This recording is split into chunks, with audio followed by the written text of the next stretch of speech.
Hello everyone, welcome to my channel. आज हम लोग डिस्कस करने वाले हैं जितने भी इंटरनेशनल जो कन्वेंशंस और प्रोटोकॉल्स हैं इंपॉर्टेंट वाले, उसे डिस्कस करने वाले हैं और देखने वाले हैं कि बैकग्राउंड क्या है। जो आज हम लोग इन्वायरमेंटल अवेयरनेस इतना देख रहे हैं, उसका बैकग्राउंड है, कैसे डेवलपमेंट क्या हुआ था, जो आज इतना हम लोग पॉपुलर हो गया है इन्वायरमेंटल चीज़, जो इतना पॉपुलर होने का रीज़न क्या है। फिर उसके बाद देखने वाले हैं हम लोग इस वीडियो में कि जितने भी कॉन्फ्रेंसेस हुए, इंपॉर्टेंट कॉन्फ्रेंसेस कौन कौन से हैं। उसके बाद हम लोग कुछ क्वेश्चन के सैंपल्स देखेंगे जो स्टेट पीसीएस में कैसे कैसे क्वेश्चन आते हैं। तो चलिए स्टार्ट करते हैं। तो स्टार्ट करने से पहले आपको सबसे पहला चीज़ आपको एक चीज़ ध्यान रखना है कि जो दो चीज़ आपको दिखनेगा कि प्रोटोकॉल और कन्वेंशन, दो वर्ड देखने को मिलेंगे अक्सर। तो ये दोनों में डिफरेंस क्या है? देखिए, कन्वेंशन क्या होता है ना कि कोई एग्रीमेंट होता है। एग्रीमेंट होता है कि हम और वो किसी इंटरनेशनल ऑर्गेनाइजेशन के अंदर में नेगोशिएट करते हैं। जैसे कि हम लोग वियना कन्वेंशन है कि हम लोगों ने डिसाइड किया, सारे कंट्री ने मिलकर डिसाइड किया कि हम लोगों को ओजोन को प्रोटेक्ट करना है। ठीक है, तो ये कन्वेंशन है कि हाँ प्रोटेक्ट करना चाहते हैं हम लोग, सारे कंट्री का ऐसा सहमति है। लेकिन उसको किस लेवल में करेंगे, कैसे कम करना है, ये सब क्या होता है, ये सब प्रोटोकॉल होता है। क्या कुछ टारगेट्स फिक्स होंगे कि इतने टारगेट हम लोग करना है, इस लेवल में हम लोग को डिक्रीज करना है, ये सब टारगेट्स होते हैं। ये जो होते हैं प्रोटोकॉल होते हैं। मतलब कन्वेंशन के अंदर में ही कुछ अमेंड करके प्रोटोकॉल करते हैं। एक तरीका है उस कन्वेंशन को इम्प्लीमेंट करने का। तो उसी तरह देखिए, जैसे कि वियना कन्वेंशन हुआ तो उसका एक प्रोटोकॉल आएगा। प्रोटोकॉल क्या आएगा? Montreal protocol. वो प्रोटोकॉल इन्होंने बोला कि हम लोग जो है ना कि हम लोग क्या करेंगे कि ओजोन को बचाना है। वो कैसे बचाएंगे? हम लोग CFC जो है, क्लोरोफ्लोरोकार्बन्स, उसको हम लोग मिनिमाइज करेंगे एक लेवल तक, सर्टेन लेवल तक। सब लोगों ने अपना अपना एक टारगेट दिया अपने कैपेबिलिटी के हिसाब से। तो ये लीगली, मतलब प्रोटोकॉल लीगली बाइंडिंग होता है क्योंकि इसमें टारगेट्स होते हैं। कन्वेंशन में ज़रूरी नहीं है कि वो बाइंडिंग होगा ही, क्योंकि हो सकता है कि हम बचाना चाहते हैं लेकिन कुछ टारगेट्स नहीं है हमारे। तो टारगेट्स हम लोग किस में डिसाइड किए? प्रोटोकॉल्स में। ऐसे चलते हैं। तो चलिए स्टार्ट करते हैं। सबसे पहले कार्टेजिना प्रोटोकॉल्स है। देखिए, कार्टेजिना प्रोटोकॉल्स है, ये बायोसेफ्टी के लिए है। लेकिन हम लोग इसको याद कैसे रखेंगे कि हाँ ये जो बायोसेफ्टी के लिए ही है? तो याद रखने का सिंपल सा तरीका है। देखिए, इसमें आपको जीन दिख रहा होगा। जीन आपको भी पता होगा, ये बायोलॉजी का टर्म है जीन। ठीक है, बायोटेक्नोलॉजी का टर्म है जीन एडिटिंग। ये सब जो आप सुनते हो, बहुत सुने होंगे ये सब है जीन बायोसेफ्टी से, बायोलॉजी से रिलेटेड, मतलब ये बायोसेफ्टी से रिलेटेड होगा कुछ। तो कार्टेजिना प्रोटोकॉल किससे रहेगा? बायोसेफ्टी से। ठीक है, आगे बढ़ते हैं। Rotterdam convention. देखिए, रोटरडैम में आपको ऐसा समझ में नहीं आ रहा होगा कि आखिर ये है किस चीज़ के लिए, लेकिन आपको एक चीज़ समझ में आ रहा होगा कि इसमें कुछ डैम सा दिख रहा है। ठीक है, इस वर्ड में डैम सा है। डैम सा है मतलब कि वो किस, अगर डैम से रिलेटेड आपको समझ में आ रहा होगा तो कुछ इरीगेशन से हो सकता है, फार्मर्स का रिलेटेड होगा। तो आप जैसे ही ये चीज़ आप पहुँच गए ना कि हाँ डैम से फार्मर का कुछ रिलेशन है, तो आप वैसे ही समझ जाइए कि हजार्डस केमिकल और पेस्टिसाइड्स का ये है। तो आपको पता होगा फार्मर्स लोग पेस्टिसाइड्स बहुत यूज़ करते हैं। तो उसी का इंटरनेशनल ट्रेड के लिए है ये कि कैसे प्रायर इन्फॉर्मेशन देना है कि हाँ कैसे इस चीज़ को हैंडल करना है। आगे बढ़ते हैं। Basal convention. बेसल कन्वेंशन में क्या है? बेसल कन्वेंशन में आपको क्या समझ में आ रहा है इसमें? देखिए, ऐसे तो ये पता है ट्रांस बाउंड्री मूवमेंट है हजार्डस वेस्ट का, उसका है। आपको भी पता होगा कि मोबाइल यूज़ करते हैं, टेक्नोलॉजी यूज़ करते हैं, तो बहुत सारा इसमें वेस्ट हम लोग जनरेट कर देते हैं, बहुत सारा हजार्डस वेस्ट। आप देख सकते हैं यहाँ पे बहुत सारे हजार्डस वेस्ट को कंट्रोल कैसे करना है, कैसे मूवमेंट उसका जो है कंट्रोल कैसे करेंगे, तो उसी के लिए बनाया गया था। तो आपको ऐसे ही याद कैसे रहेगा ये? आपको वेसल से आपको समझ में आ रहा होगा कि वेसल, भी से जो होता है स्टार्ट, वेसल मतलब कि कंटेनर टाइप का। दो कंटेनर सपोज करिए कि एक कंट्री का कंटेनर, ये दूसरे कंट्री का कंटेनर। तो यहाँ पे कुछ जो है अंदर में मटेरियल है ना, मार मटेरियल, इसको अगर दूसरी जगह ट्रांसफ़र करना है ना, तो कुछ इन्फॉर्मेशन दे करके हमको कैसे उसको डिस्पोज करना है, ये सब। मतलब कि ये वेसल है, उसके बाहर अगर जा रहे हैं, ट्रांस बाउंड्री जो बोल रहे हैं, बाउंड्री से बाहर, तो जो मूवमेंट हो रहा है हजार्डस वेस्ट का, उसके लिए है ये बेसल कन्वेंशन। आगे बढ़ते हैं। स्टॉकहोम कन्वेंशन 2001 में आया था, स्टॉकहोम कन्वेंशन। देखिए, इसमें क्या समझ में आ रहा होगा? इसमें आपको एक चीज़ समझ में आ रहा होगा कि होम है इसमें जुड़ा हुआ। स्टॉकहोम में होम जुड़ा हुआ है। होम में हम लोग आजकल क्या यूज़ कर रहा है? प्लास्टर ऑफ पेरिस बहुत यूज़ करते हैं हम लोग, POP। उसी से रिलेटेड, मतलब उसी टाइप का कुछ टर्म है, पर्सिस्टेंट ऑर्गेनिक पॉल्यूटेंट्स। ये किससे रिलीज करता है? कोई बड़े बड़े इंडस्ट्री होते हैं ना, वो धुआं में ऊपर में छोड़ते हैं, जिसको हम लोग डायरेक्टली इनहेल करते हैं, या फिर वो हवा में मिल जाता है, उसके बाद बारिश में मिल करके नीचे आ जाता है और उसके बाद फिर हमारे फूड चेन में इंटर कर जाता है। उसी को कंट्रोल करने के लिए यह है स्टॉकहोम कन्वेंशन। इसके बाद देख लेते हैं Ramsar convention. Ramsar convention simple सा है, ये है वेटलैंड्स के लिए। वेटलैंड्स के कंजर्वेशन के लिए। अभी को आपको ही पता होगा रामसर जो अभी हमारे पास साइट्स है लगभग 46 अभी के डाटा के हिसाब से टोटल इंडिया में 46 रामसर साइट्स हैं। इसमें क्या होता है, हम लोग स्पेशल फोकस देते हैं। रामसर साइट्स मतलब कि हुआ कि उसमें स्पेशल फोकस दे रहे हैं कि वो ज़्यादा और इसका हालत ख़राब ना हो जाए, उसको कंजर्व करने का कोशिश कर रहे हैं। इसी में एक चीज़ और आता है जिसका बहुत ज़्यादा हालत ख़राब हो जाता है, उसको मॉन्ट्रैक्स रिकॉर्ड होता है, मॉन्ट्रैक्स रिकॉर्ड। उसमें क्या होता है, उसमें मतलब स्पेशल फोकस ज़्यादा देते हैं, ठीक है, कि बहुत ज़्यादा हालत ख़राब हो गया इसका, बहुत ही गंभीर है ये सिचुएशन है, इसको अभी प्रोटेक्ट नहीं करेंगे तो ये हो सकता है वेटलैंड बर्बाद हो जाए। ठीक है, आगे बढ़ते हैं। वियना कन्वेंशन, देखिए वियना कन्वेंशन आपको ही पता होगा 1985 में आया था। इसमें क्या था ना कि ओजोन को प्रोटेक्ट करने के लिए आया था। आपको पता होगा 1985 में अंटार्कटिका में आपको पता होगा कि ये वाला जो ओजोन लेयर है उसमें होल देखने को मिला था। कि हाँ, होल का मतलब कि वो जो ओजोन लेयर था ना स्ट्रेटोस्फेयर में, वो थिन हो गया था, बहुत पतला हो गया था, पहले जितना था उससे बहुत पतला हो गया था। इसलिए मतलब होल एज ए होल बोलते हो, ऐसा कोई उसमें होल नहीं होता है, ऐसा कुछ एज सच कुछ होल नहीं होता है, बहुत बड़ा एक लेयर होता है, वो लेयर वहाँ पे थिन हो गया था। इसलिए इस कन्वेंशन को लाने का ज़रूरत समझे सब लोग, क्या इसको लाना बहुत ज़रूरी है। तो जैसे ही कन्वेंशन आया तो मैंने बताया था कन्वेंशन अगर कुछ होगा तो उसके साथ प्रोटोकॉल्स कुछ आते हैं, अगर उसमें टारगेट्स नहीं है तो। इसमें प्रोटेक्ट करने का तो बात की है लेकिन टारगेट्स नहीं हुआ, तो टारगेट हम लोग फेस करेंगे कहाँ पे, इसका प्रोटोकॉल में। तो उसके बाद तुरंत बाद प्रोटोकॉल आया। प्रोटोकॉल कब आया, ये तो आपको 16 सितंबर को आया था। इसीलिए 16 सितंबर को हम लोग को ओजोन डे भी मनाते हैं, क्योंकि 16 सितंबर को ही प्रोटोकॉल आया था। इसमें क्या हुआ था, कुछ सब्सटेंसेस को हम लोग फोकस किए थे कि हाँ इस चीज़ को हमें कम करना है। प्रोटोकॉल में भी होता है किस पर्टिकुलर टारगेट्स रखते हैं, तो टारगेट्स हम लोग रखे थे क्लोरोफ्लोरोकार्बन्स है उसको डिक्रीज करना है ये सर्टेन लेवल तक।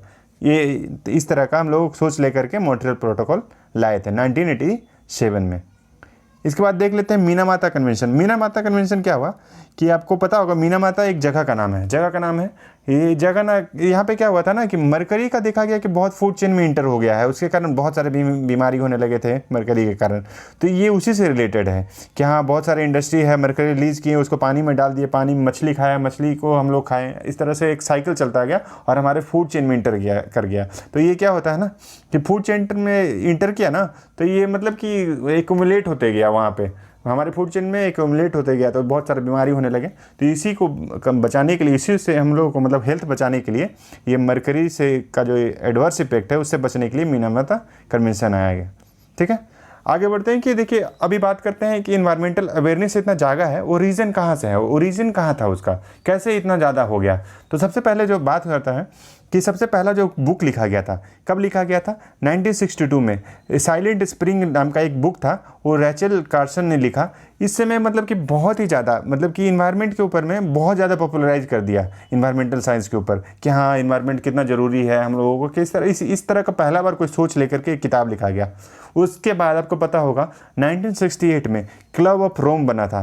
क्लब ऑफ रोम में क्या था कि इन्वायरमेंट का अवेयरनेस फैलाने के लिए, इन्वायरमेंट को बचाना है, ये मतलब कि जोर शोर से लग गए। उसके बाद इन्होंने क्या देखा कि एक बुक आया लिमिट्स टू ग्रोथ 1972 में। इसने बोला कि मैनकाइंड अगर चाहे तो मतलब अनलिमिटेड रिसोर्स नहीं एक्सट्रैक्ट कर सकता है अर्थ से, उसका भी लिमिट है। वो अपना एक जो ग्रोथ हो रहा है इसका लिमिट है, सर्टेन टाइम के बाद ये कम होने लगेगा, जो हमारे रिसोर्स हम लोग एक्सट्रैक्ट कर रहे हैं अर्थ से वो कम होने लगेगा। तो उससे बचने के लिए हमको कुछ सोचना चाहिए। ठीक है, तो जैसे ही 72 में है ना, तो उसके बाद ये लिमिट्स टू ग्रोथ जो बुक है वो 72 में आया, और 73 में आपको पता होगा ऑयल का एक बहुत बड़ा क्राइसिस हो गया। आपको पता होगा इधर ऑयल का बहुत बड़ा क्राइसिस होने के कारण क्या हुआ ना कि इसका जो बुक था ना, ये अभी किसी ने बताया कि हाँ ऑयल का मतलब कि एनर्जी का क्राइसिस होगा, रिसोर्स का क्राइसिस होगा, उसके बाद तुरंत अगर कुछ ऐसा इवेंट हो जाए ना तो आदमी उस पर बहुत ध्यान देता है। तो यही इस बुक पे बहुत ध्यान दिया उस समय 73 में। तो उस समय 73 में लिमिट्स टू ग्रोथ है ना, उस समय का हाईएस्ट सेलर बुक, वर्ल्ड का हाईएस्ट सेलर बुक में ये इसका नाम आ गया कि इतना ज़्यादा ये बिका।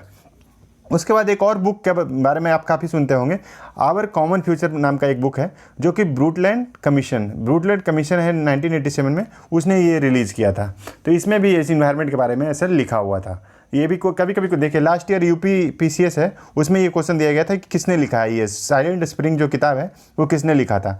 आपको UPSC के बहुत सारे क्वेश्चन में आपको दिखेगा इसका जिक्र दिखेगा, क्लब ऑफ रोम का और ब्रूटलैंड कमीशन का, ये बहुत सारे क्वेश्चन में आपको इनडायरेक्टली या डायरेक्टली आपको दिखेगा।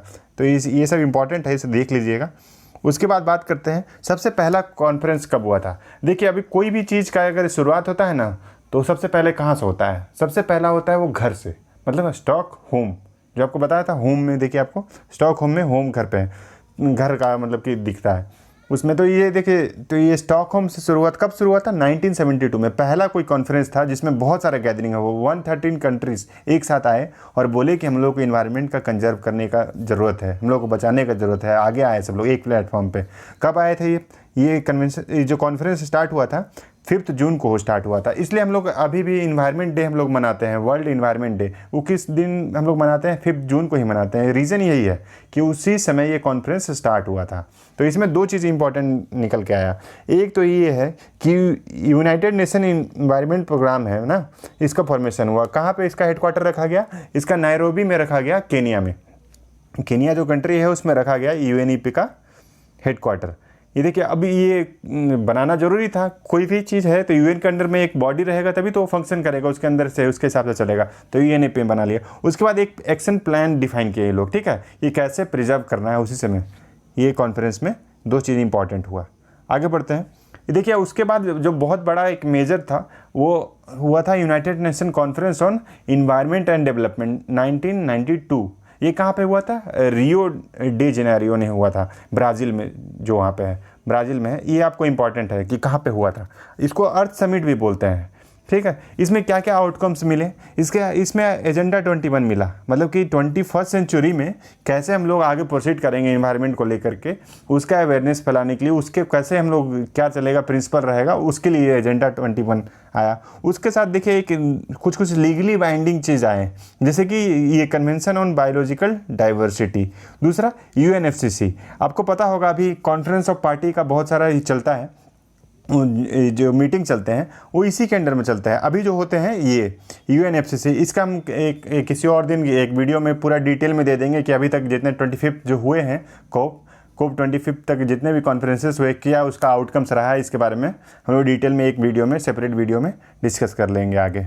उसके बाद देखिए एक ये था United Nation conference to combat desertification. ये भी 3 चीज़ इंपॉर्टेंट आपको निकल के आए इसमें, इस समिट में 3 चीज़ आउटकम है। एक आपका कन्वेंशन ऑन बायोलॉजिकल डाइवर्सिटी, दूसरा है UNFCCC, तीसरा है UNCCD, ठीक है। और उसके बाद आगे बढ़ते हैं। देखिए कुछ और इम्पॉर्टेंट है, जैसे कि आपको Rio+5, ठीक है। आपको पता होगा अर्थ समिट जो रियो वाला वो है उसको बोलते हैं रियो का। उसके बाद देखिए 5 साल बाद है Rio+5, 10 साल बाद Rio+10 और 20 साल बाद Rio+20। तो इस तरह से क्योटो प्रोटोकॉल हो, आपको पता होगा Rio+5 था। उसी तरह Rio+10 था जोहानिसबर्ग में, जो साउथ अफ्रीका में है, Rio+10 मनाया गया। उसके बाद फिर जो कॉन्फ्रेंस हुआ उसके बाद Rio+20 का हुआ, रियो में ही हुआ ये, ठीक है। और कुछ और कन्वेंशन आप देख लीजिए। कुछ और कन्वेंशन में देखिए आप साइट्स है, ठीक है। साइट्स में ये मतलब क्या था ना, इंटरनेशनल ट्रेड जो हम लोग कर रहे हैं ना इंडेंजर स्पीसी का, उसको बचाने के लिए। ऐसा नहीं है कि हम लोग ट्रेड कर रहे हैं, वो उसका एक्सटेंशन ऐसा तो नहीं है ना कि वो एक्सटेंशन की ओर जा रहा है। इसको ध्यान में रखते हुए 1973 में साइट्स आया था, ठीक है। उसी तरह ये साइट्स को एक चीज़ ध्यान देने वाले हैं, ये साइट्स का ही नाम वाशिंगटन कन्वेंशन जो बोलते हैं ना, इस साइट्स को ही बोलते हैं, क्योंकि ये जो साइट जो बना था वो वाशिंगटन में हुआ था वो कॉन्फ्रेंस, इसलिए इसको वाशिंगटन कन्वेंशन भी बोलते हैं। एक और है माइग्रेटरी जो स्पीसीज है ना, बर्ड जो आते हैं माइग्रेट करके दूसरे कंट्री से दूसरे में, उसको बचाने के लिए बोन कन्वेंशन हुआ था। इकलौता कन्वेंशन है जो कि माइग्रेटरी स्पीसीज के लिए है। ये चीज़ ध्यान रखने वाला बात है। और उसके बाद देख लीजिए नागोया प्रोटोकॉल, ये किस चीज़ के लिए है? ये देखिए क्या होता था ना कि पहले हमारे जैसे कि इंडिया में क्या था ना कि आपको पता है कि हाँ टर्मरिक जो है, टर्मरिक से कुछ बीमारी है जो इलाज होता है, घाव को भरने का, ऐसा कुछ इलाज होता है, आपको पता है। तो इससे क्या हुआ, एंशिएंट लोग को पता था, एंशिएंट लोग मतलब आदिवासी, सपोज करो कि आदिवासी लोग को पता है। तो वहाँ से क्या हुआ था कि फार्मास्यूटिकल कंपनी से आए यहाँ पे, देखे कि लोग कैसे कैसे जड़ी बूटीज ले करके कैसे कैसे सॉल्व कर रहा है, ठीक है। तो उसी को ले करके चले गए, जो कॉन्सेप्ट है वो समझ के चले गए और अपना प्रोडक्ट बना लिए। तो क्या हुआ कि उसको बेनिफिट नहीं दिए, उसका टेक्नोलॉजी, उसका जो नॉलेज है उसको यूज़ किए, लेकिन उसको बेनिफिट नहीं दिए। उसी के लिए आया था ये कि भैया अगर आपको कोई चीज़ से आपको फ़ायदा हो रहा है ना, कोई चीज़ अगर कोई आदिवासी लोग या कोई एंशिएंट जो है, जो भी चल रहा है प्रैक्टिस, उससे अगर आपको फ़ायदा हो रहा है तो आप प्रॉफिट को शेयरिंग करिए। इसके लिए नागोया प्रोटोकॉल आया था। आगे बढ़ते हैं। देखिए इंपॉर्टेंट है क्योटो प्रोटोकॉल, इसलिए इसको डिटेल में देख लीजिए कि सबसे पहले तो ये UNFCCC के अंदर में चल रहा है ये, ठीक है। जो आपको बोल रहे हैं कोप जो शुरू हुआ था, आपको कोप जो पहला जो कोप हुआ था वो हुआ था बर्लिन में, ये चीज़ ध्यान रखना है। तो UNFCCC के अंदर ही कोप जो वाला चलेगा, कोप 1 2 3 4 5 जब 25 26 जो चल रहा है इसी के अंदर में चल रहा है। इसी में क्योटो प्रोटोकॉल था। क्योटो प्रोटोकॉल में आपको किस चीज़ के लिए है? क्लाइमेट चेंज के लिए। इसी में देखिए क्लीन डेवलपमेंट मैकेनिज्म CDM, ठीक है, इसी में आता है।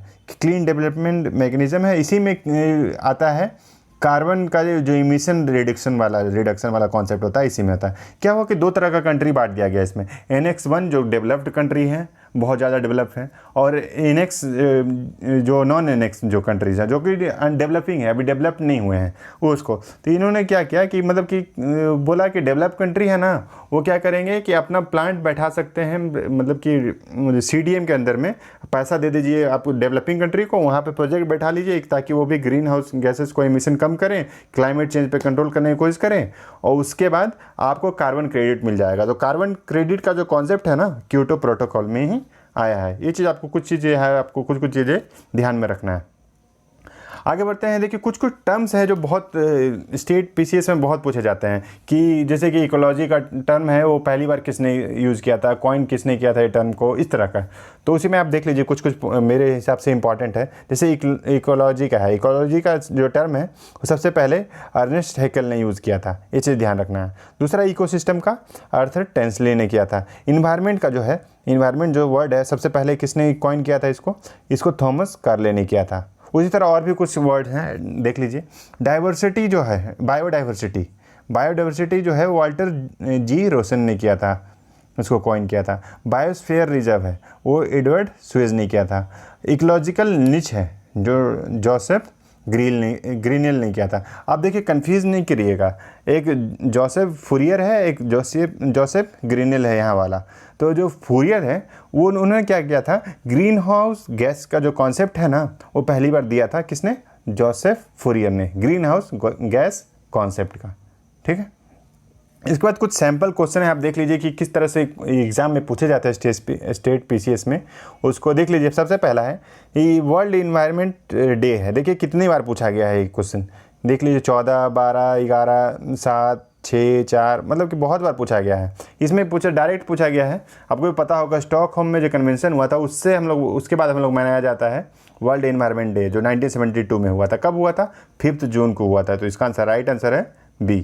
उसी तरह से देख लीजिए कार्टेजिना प्रोटोकॉल में, देखिए आप अगर आप ध्यान से वीडियो को देखें हैं तो बहुत इजीली आप इसको आइडेंटिफाई कर पाएंगे। इस टाइप के क्वेश्चन पूछे जाते हैं। देखिए कार्टेजिना प्रोटोकॉल, आपको क्या इसमें दिख रहा है? जीन है, सिंपल सा आपको पता होगा, जीन है बायोलॉजी से रिलेटेड होगा तो बायो सेफ्टी से रिलेटेड है।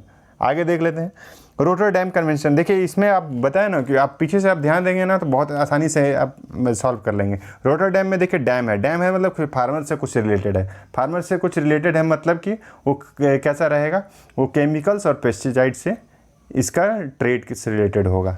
आगे बढ़ते हैं स्टॉकहोम कन्वेंशन। देखिए इसमें होम है, होम मतलब क्या होगा? POP। आपको प्लास्टर ऑफ पेरिस जो आपको समझ में आएगा, घर में प्लास्टर ऑफ पेरिस लगाते हैं, तो इसका राइट आंसर हो जाएगा परसिस्टेंट ऑर्गेनिक पॉल्यूटेंट्स, ठीक है। अर्थ समिट कहाँ हुआ था? ये बहुत आसान सा क्वेश्चन है, ये देखिए रियो डे जेनेरियो में हुआ था। इसके बाद देख लेते हैं क्योटो प्रोटोकॉल है, किससे रिलेटेड है? ये देखिए क्लाइमेट चेंज। देखिए जितना भी क्वेश्चन डिस्कस किया हो ना, ये इंपॉर्टेंट भी है और ये पहले भी डिफरेंट PCS में आ चुके हैं, इसलिए आप उसको उस हिसाब से देखिए, ठीक है। पहले आप इसको अच्छे से वीडियो को देखिए और इसको सॉल्व करिए। अगर आप नहीं सॉल्व कर पा रहे हैं इसका मतलब आप वीडियो को ध्यान से नहीं देखे हैं, ठीक है। और नेक्स्ट वीडियो में हम लोग जो इंडिया का एफर्ट है इन्वायरमेंट को लेकर के, कि हाँ टाइगर प्रोजेक्ट कब आया, एलिफेंट प्रोजेक्ट कब आया, कि कोई भी मतलब कि जो इंडिया का एफर्ट है, कोई रिपोर्ट है कि कैसे कंट्रोल करेंगे, क्या एफर्ट्स मार रहे हैं इंडिया, उसका एक डिटेल वीडियो नेक्स्ट वीडियो में हम लोग दे देंगे। इसी के साथ ये हमारा डिस्कशन यहीं पे समाप्त होता है। अगर आपको वीडियो अच्छा लगा तो लाइक करिए और नहीं अच्छा लगा तो डिसलाइक करिए। अगर कुछ भी आपको क्वेरी है या इंक्वायरी है या डाउट्स है तो नीचे आप कमेंट में लिख सकते हैं, मैं तुरंत आपका जवाब दूंगा। Thank you for your time. और इसी तरह नेक्स्ट वीडियो के लिए आप सब्सक्राइब कर सकते हैं। Thank you.